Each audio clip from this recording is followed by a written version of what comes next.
Aloha. Today we're going over 4 secrets to make your drum sound sick. Shh.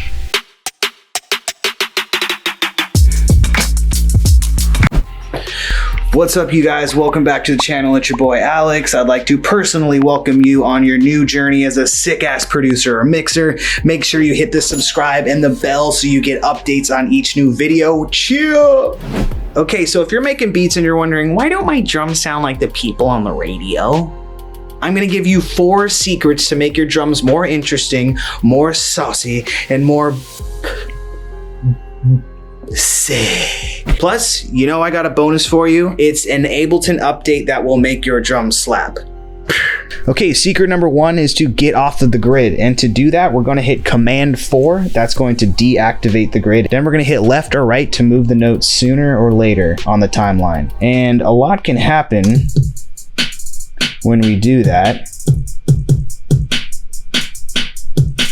When you're completely on the grid, it can come out kind of robotic. And so we can add a little bit of life just by nudging it barely. With the snares, I like to go a little bit later, just to add a little bit of feel, a little bit of groove, a little bit of sickness.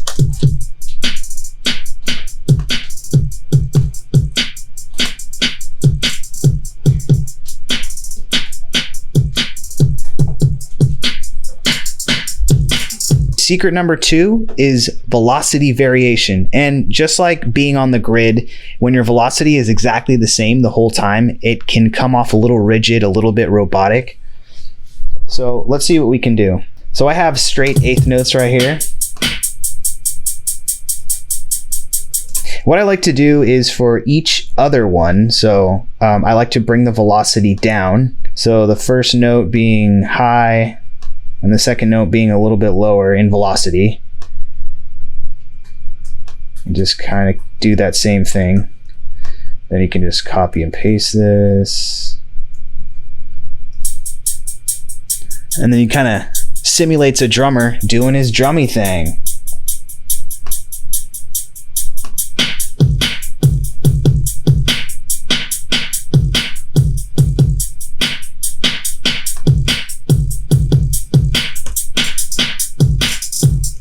And you can do that with the kicks as well.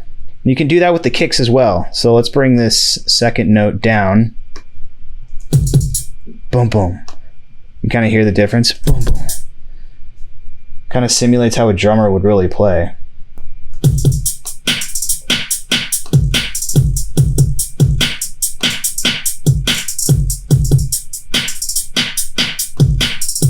You even do it with the snare. Just kind of play around with it.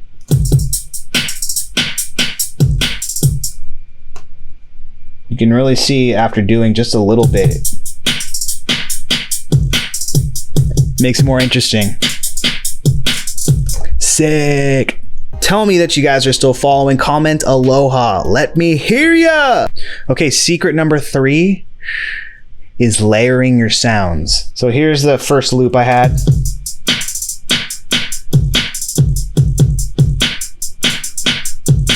And then I layered some extra kicks on there. Check this out.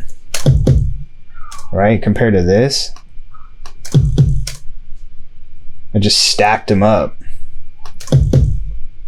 I did the same thing with the snares right here.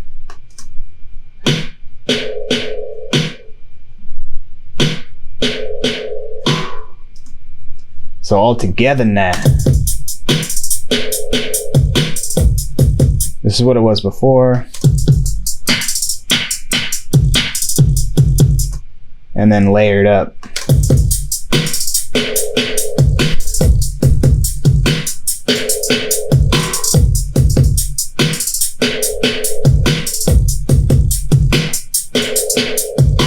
The only thing you want to be aware of is if you're going to do it with the kicks, you kind of want to pick a kick that has a low frequency, one that has a mid, and then one that has high, because if you pick a couple of kicks that have just really low sounding samples, it's going to get muddy and you're not going to really hear either of them.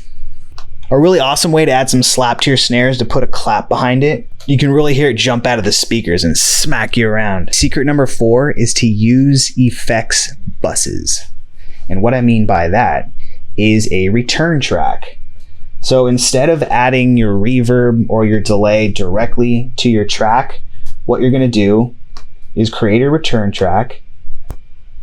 So instead of just adding it to our track and diluting our direct signal, we're going to add it to our effects bus and bring it up.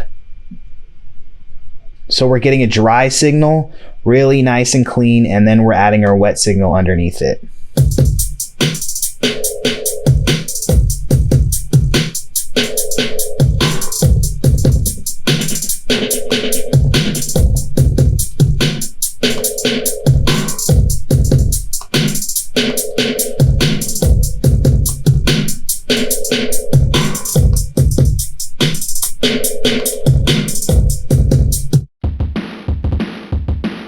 Okay, you made it to the final boss. Congratulations to you. This is a bonus tip. It's an effects chain that really brings life to your drums, and that is the drum bus. If you guys haven't messed around with this, check this out. Throw it on a group when you're done static mixing and watch it bring some punch, power, and boom. Yes, there's actually a boom knob on there to your drums.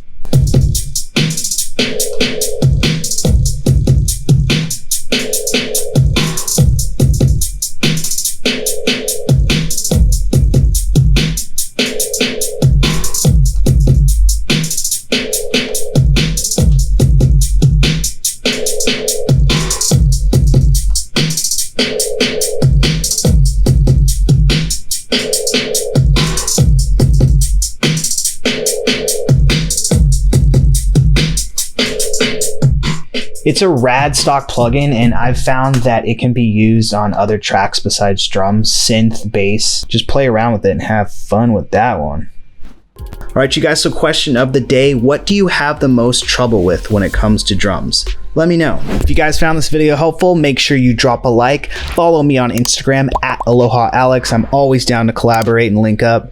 I just finished a video on my top 3 free VST pianos that you guys can add to your collection today. Check that out right here. Let me know what you think. Do you agree? Do you disagree? Are there other ones I should be checking out? I would love to hear from you. All right, I'll see you on the next one. Peace!